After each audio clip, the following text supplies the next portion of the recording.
नमस्कार, मैं हूं श्वेता झा और आप देख रहे हैं आज तक। दिल्ली का दंगल परवान चढ़ने लगा है। सत्ता के इस होड़ में सभी पार्टियां वोटरों को लुभाने निकल पड़ी है। आम आदमी पार्टी भी इस मुहिम में पीछे नहीं, लेकिन पार्टी के सामने प्राथमिकता फंड जुटाने की है। लिहाजा डिनर और लंच कर चंदा इकट्ठा करने वाले केजरीवाल अब कॉफी का सहारा ले रहे हैं।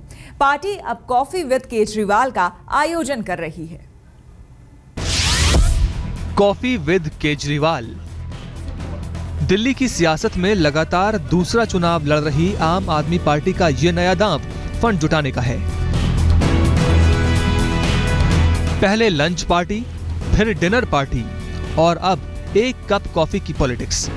ठिठुरती दिल्ली अगर केजरीवाल के साथ कॉफी पीना चाहती है तो कीमत तय है।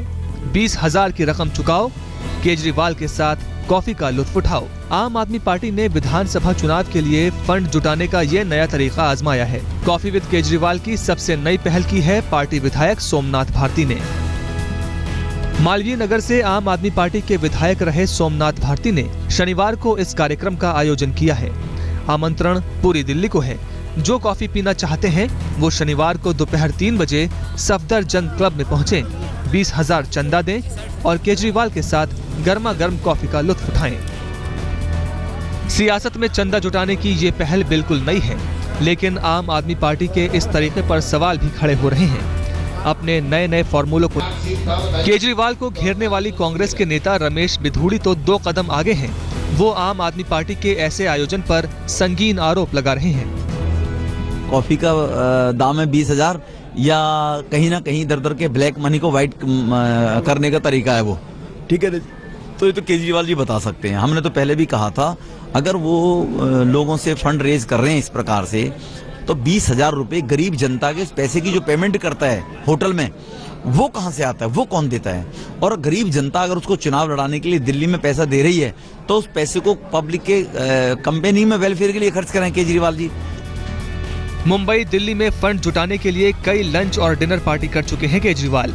अब पार्टी के पूर्व विधायकों को आदेश है कि एक ऐसा ही आयोजन वो अपने अपने विधानसभा क्षेत्रों में करें। सोमनाथ भारती का कल दिल्ली में कॉफी शो का पहला आयोजन है। इसके बाद दूसरे शहरों में भी पार्टी चंदे के लिए ये फॉर्मूला आजमा कर करोड़ों जुटाने का प्लान कर सकती है। दरअसल आम आदमी पार्टी को इस बार उतनी तेजी से फंड नहीं मिल रहा है जितनी तेजी से पिछले चुनावों में मिला था, और शायद यही वजह है कि इस बार आम आदमी पार्टी कुछ ज्यादा ही मेहनत कर रही है। लेकिन देखना यह है कि दिल्ली चुनाव में सत्ता की डगर पर आम आदमी पार्टी आखिर कहां तक पहुंच पाती है। कैमरा पर्सन वाहिद बेग के साथ अंकित यादव, दिल्ली आज तक। दिल्ली चुनावों में 30 साल पुराने दंगे को फिर से मुद्दा बनाने की कवायद शुरू हो गई है। बीजेपी ने दंगा पीड़ितों को बढ़े हुए मुआवजे का चेक बांटना शुरू कर दिया है। गृह मंत्री राजनाथ सिंह ने आज 17 दंगा पीड़ितों को चेक सौंपा। साथ ही केंद्र सरकार ने दंगा पीड़ितों को इंसाफ के लिए एक कमेटी का भी ऐलान किया। इस बीच आम आदमी पार्टी लगातार दंगों पर SIT की मांग करती रही है।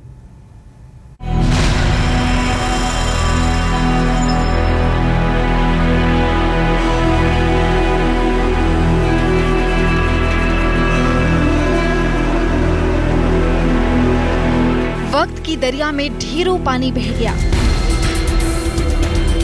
लेकिन सियासत का दस्तूर देखिए कि उन बुजुर्ग महिलाओं की आंखें आज भी डबडबा रही हैं, जिन्होंने 84 दंगों के दर्द झेले हैं।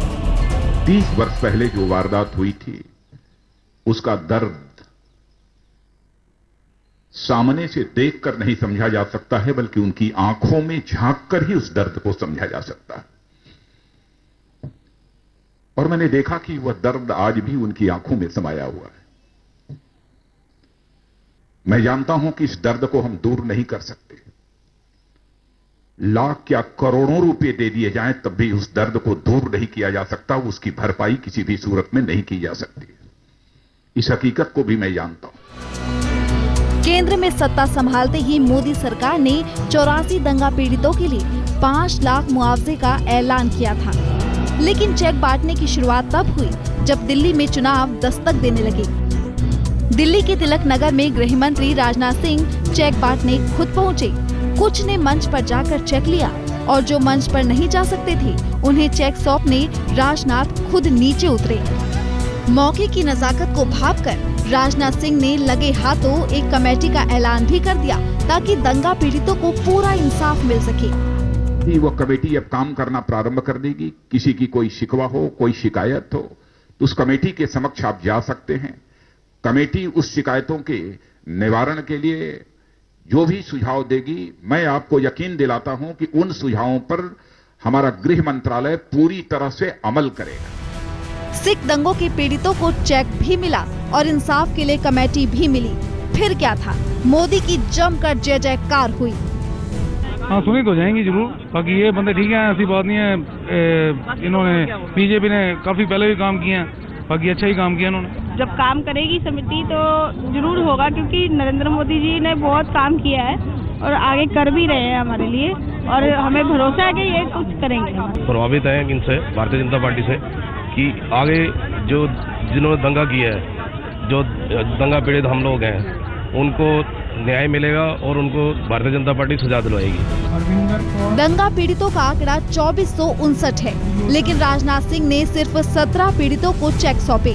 केंद्र सरकार ने कहा बाकियों को बढ़ा हुआ मुआवजा कागजी कार्यवाही खत्म होने के बाद दिया जाएगा।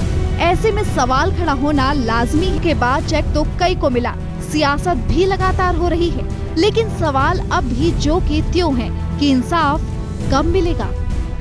तमाम राज्यों में चुनाव खत्म होने के बाद अब केंद्र सरकार ने पूरा फोकस दिल्ली पर कर दिया है और उसकी शुरुआत दंगा पीड़ितों को न्याय का भरोसा देकर की गई है।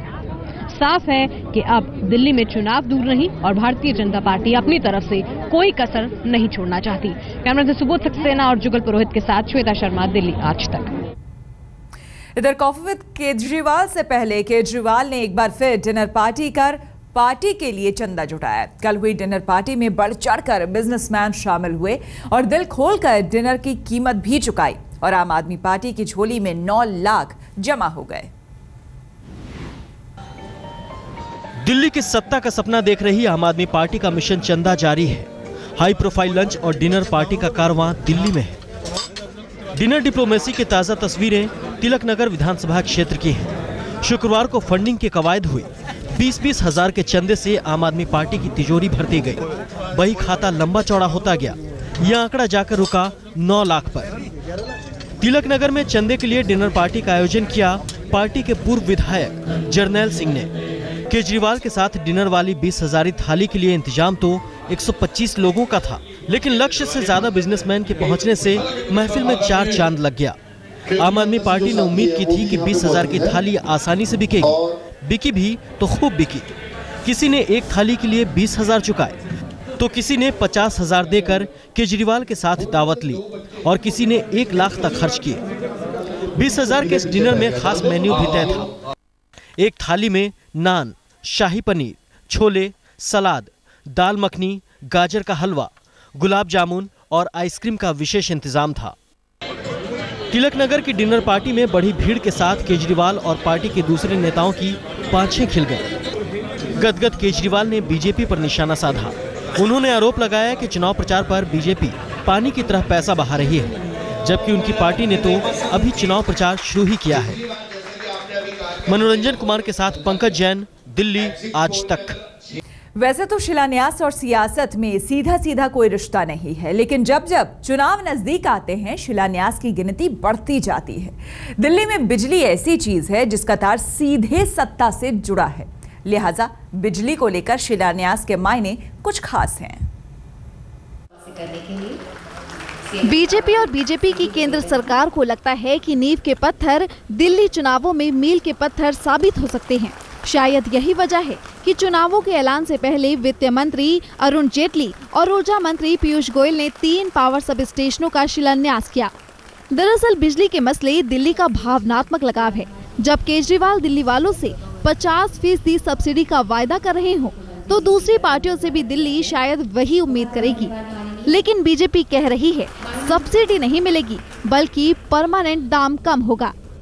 वित्त मंत्री जी ने कहा कि दिल्ली की समस्या हमारी समस्या है और 200 करोड़ रुपए विशेष ग्रांट के रूप में दिल्ली को दिए और मुझे प्रोत्साहित किया कि आप एक पूरी स्कीम बनाइए जो आगे आने वाले 10 साल तक दिल्ली में कभी बिजली की किल्लत ना हो।